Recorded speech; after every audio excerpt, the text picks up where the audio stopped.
Hello friends, today's question: three simple harmonic motions in the same direction having same amplitude and same period are superimposed. If each differ in phase from the next by 45 degree, then so we have these four options. Once again, it's a multi-correct. We have to find out the resultant of the amplitude, the resultant of the, you can say, phase relationship of the resultant as well as first one, and energy associated with the resultant motion once again with this any single motion, and last option is that whether the resulting motion is SHM or not. Okay. So this question we can say can be done in a different way. So let us try the first approach. In this case we assume let the three signals, three SHM motions,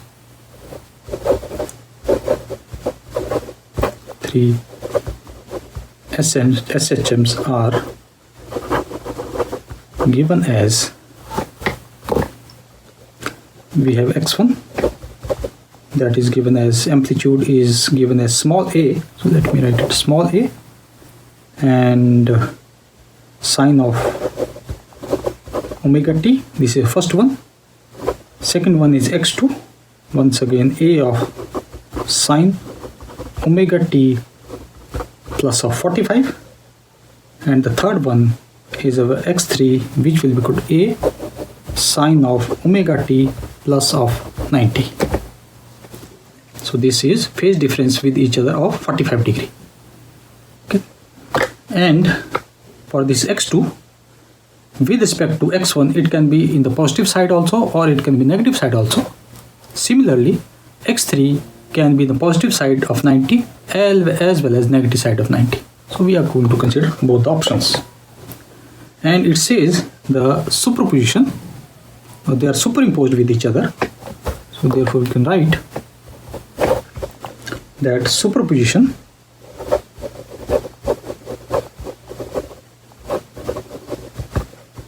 x is equal to x1 plus x2 plus x3. We simply substitute these values, we get x is equal to a sine of omega t plus a sine of omega t plus minus 45 plus a sine of omega t plus minus 90. And let us first of all understand this part, which is given that sine of omega t, in the first case it will be plus of 90, and the second case we can write this as omega t minus of 90. So we are going to get this as cos of omega t, and in this case it will be minus of cos of omega t. Okay, only this part. So first of all, let us consider cos of omega t, and the second part we are going to consider minus of cos of omega t. So this is our first case, and this is our second case. So let us say first case we get x is equal to a sine of omega t plus a sine of,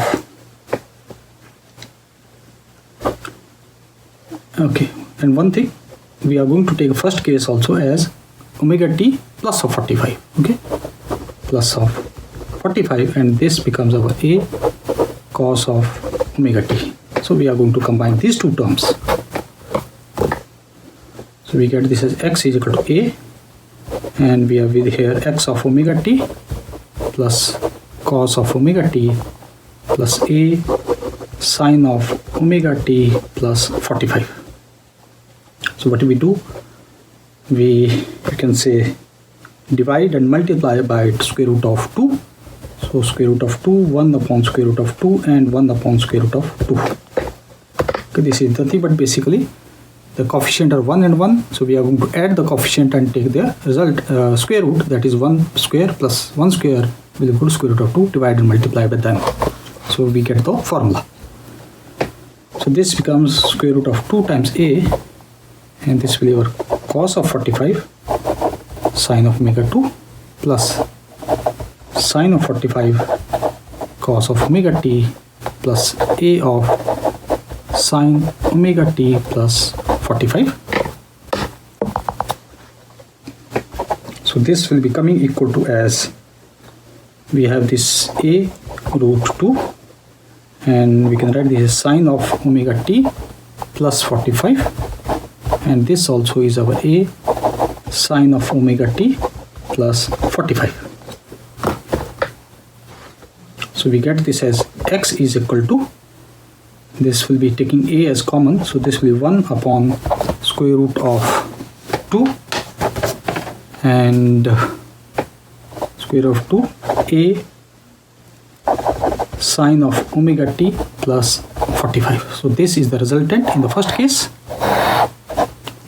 and from here we can clearly see that the amplitude of the resultant is our this part. So we can say amplitude of resultant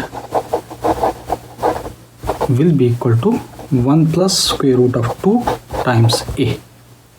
So obviously a is a correct statement, but let us try to find out it for the second part, second case also. For second case, we have x is equal to,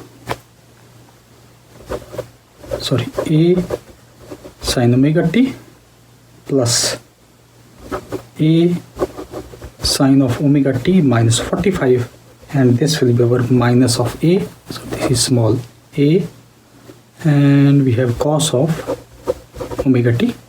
So once again we are going to combine these two. So this will be x is equal to a, we have sine of omega t minus cos of omega t plus a sine of omega t minus 45. Once again divide and multiply by square root of 2. So we get x is equal to square root of 2a, and here we get cos of 45 sine of omega t minus sine of 45 cos of omega t, and this will be plus a sine of omega t minus of 45. So further it will be root 2 times a, and this becomes sine of omega t minus 45 plus a sine of omega t minus 45. So finally we get this as taking a as common, 1 plus square root of 2, we have a, and this is our sine of omega t minus 45. So in this case also the amplitude is 1 plus square root of a square root 2 multiplied by a. Resultant amplitude is equal to 1 plus square root of 2 multiplied by a. Now we can use, we can solve this also by using the phasor also. Let us try using the phasor.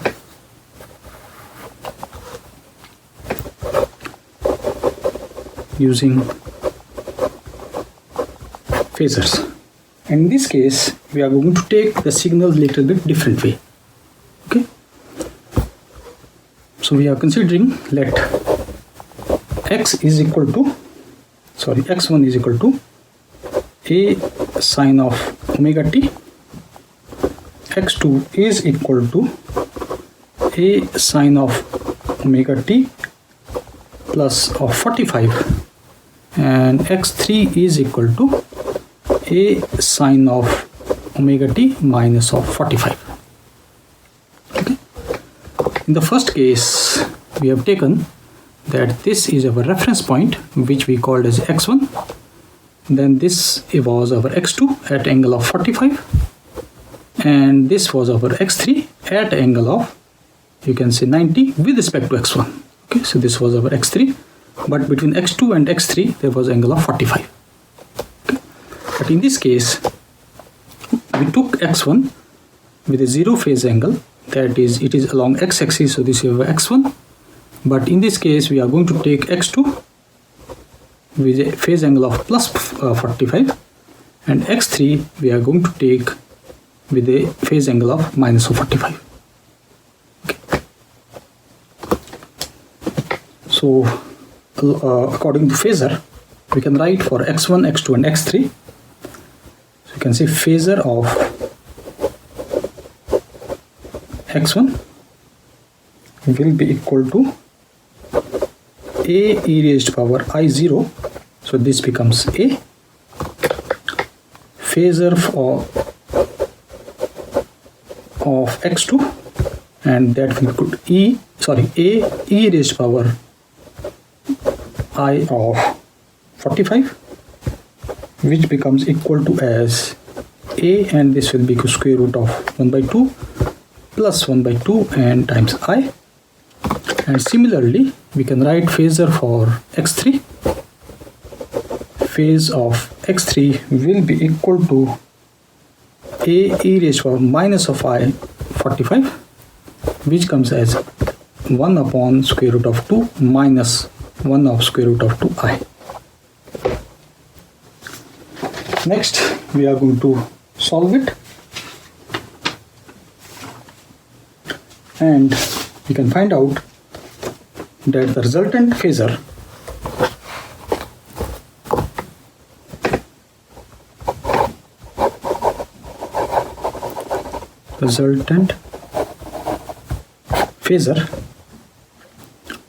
will be equal to phasor for x1 plus phasor of x2 plus phasor of x3. Okay, so we can write this as a plus a 1 upon square root of 2 plus 1 upon square root of 2 times I plus a and 1 upon square root of 2 minus 1 upon square root of 2 I. So let us separate the real and imaginary part. So we can say real part will be equal to a plus a square root of 2 plus a square root of 2, which comes equal to as a will be common, and this will be equal to as 1 plus 2 square root of 2, and this can be further simplified as we are just rationalizing it. So this will be equal to a and 1 plus square root of 2. So this is the resultant real part. We can find out the imaginary part also.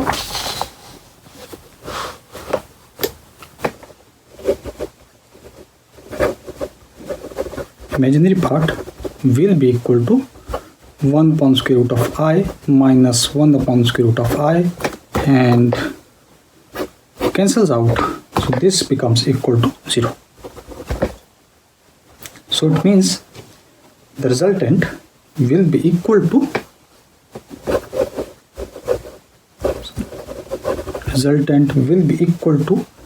a1 plus square root of 2. Okay, and resultant phasor rather. Therefore, we can write the equation for the resultant. Therefore,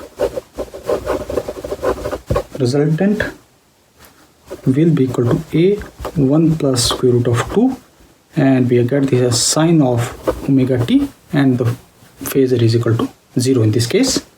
So once again, we get that the magnitude of the resultant is same. We get this as, we were asked resultant amplitude. Resultant amplitude is equal to a1 plus square root of 2. So in all the cases, option number A is correct. Option A is correct. Next, we are supposed to find out the phase of resultant with the first one. Okay. So we are supposed to find out we can say phase of resultant motion relative to the first one. Phase of the resultant motion relative to the first. Okay, we are supposed to find out you can say relative to the first one.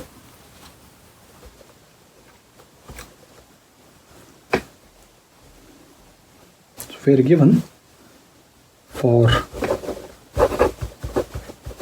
first SHM, and that was taken as x1 a sine of omega t, and the resultant SHM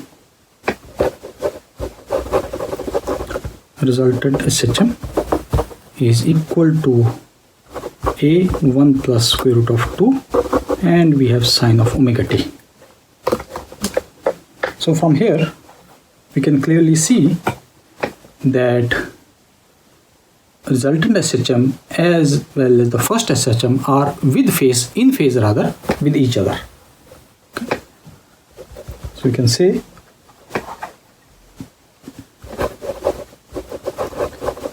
resultant SHM is in phase with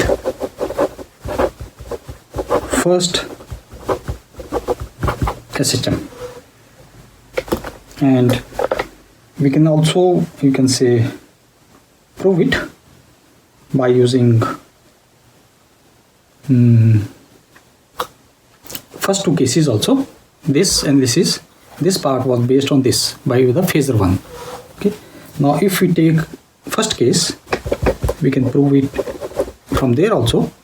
At least the difference, the phase between the resultant and the first SHM, at least it is not 90 degree. Okay, here it is in phase, whereas if we take our x1, which we have taken as a sine of omega t, and that resultant was our x, that was our a1 plus square root of 2, and we have taken it as let me check,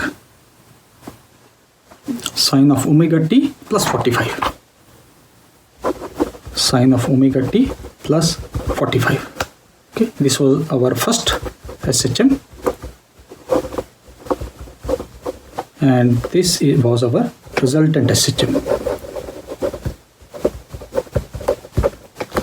And if we see the initial phasor which we have drawn there, this was our first SHM, that was our x1, and this was our second, that was x2, and this was our third, that was x3. Okay. So from here we can see that between the first and the resultant, the phase difference is of 45 degree. So the resultant will be also along this axis. So this will be x, and the amplitude will be different one. Okay. So at least it is not 90 degree. Okay. So for this case, the phase is, we can say, plus 45 between the x1 and x. Whereas if we take second case, in that x1 was our a sine of omega t, that was our first SHM, whereas x, which we was taken as, x was our a1 plus square root of 2 sine of omega t minus 45. So this was our resultant SHM. So in this case,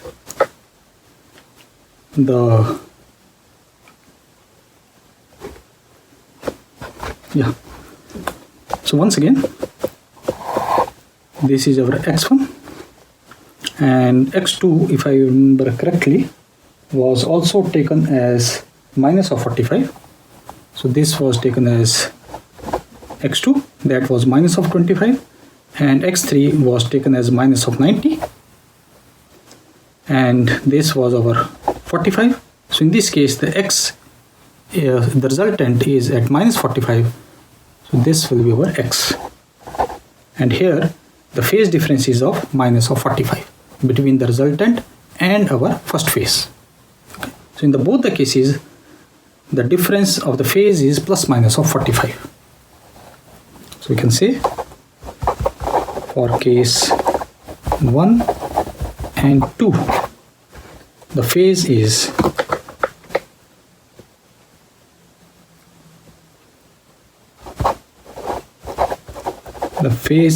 plus minus 45 between x1 and x. So x1 is the first SHM and x is a resultant SHM. So at least that is not 90 degree as it was supposed to find out in the, you can say, in part B. We have to prove it. So this is not the correct option. Now we are supposed to find out what will be the, you can say, third option, that energy associated with the resulting motion times the energy associated with any single motion.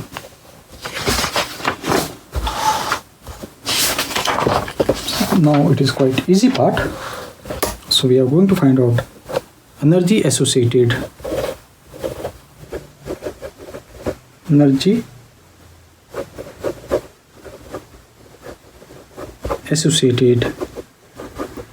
with resultant motion.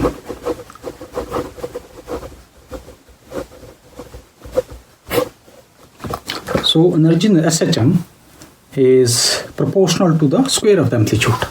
Okay, so we can write it that energy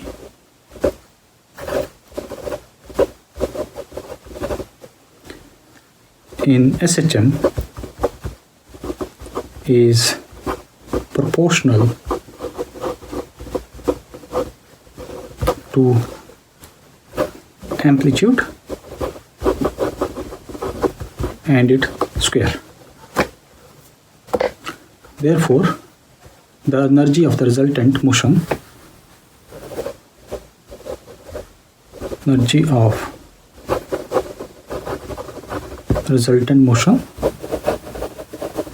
will be equal to, and we have this as 1 plus square root of 2a and its whole square, and it is asked for any SHM, and in all the SHM it is given that in the question itself that they have the same amplitude. Okay, so we can say the energy of any SHM, it may be x1, x2 or x3, amplitude in all the cases is a, so that will be a square. So let us call this as ER, and let us call this as E x1, x2, x3. So we can find out a ratio. So we can say ER upon energy of x1 or x2 or x3 will be equal to 1 by 2 square root square, and this will be a square divided by a square. A square cancels out. Now if we take its whole square, we are going to get this as 1 plus 2 plus, and this will be 2 root 2.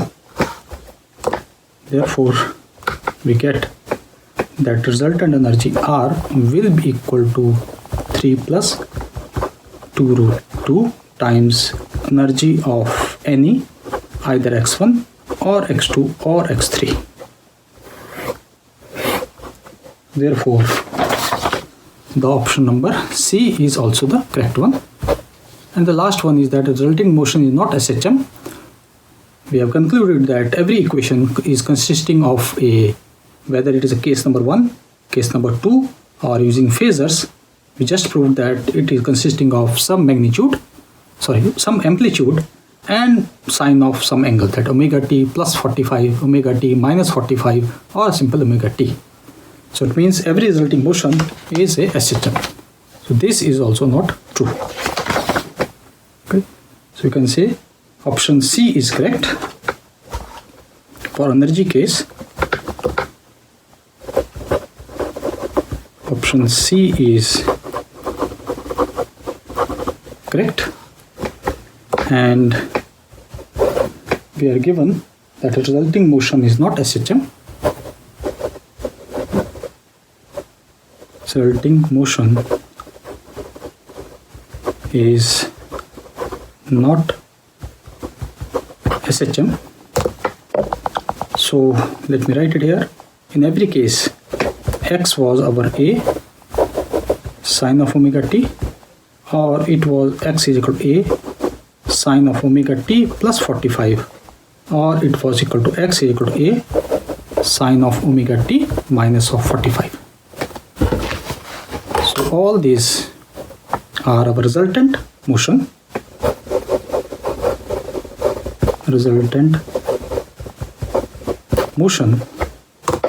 So we can say from here that these are SHM. So therefore option D is not correct. Option D is not correct.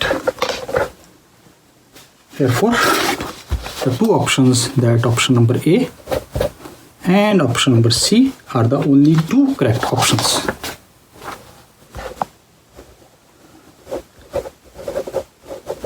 Option A and C are correct.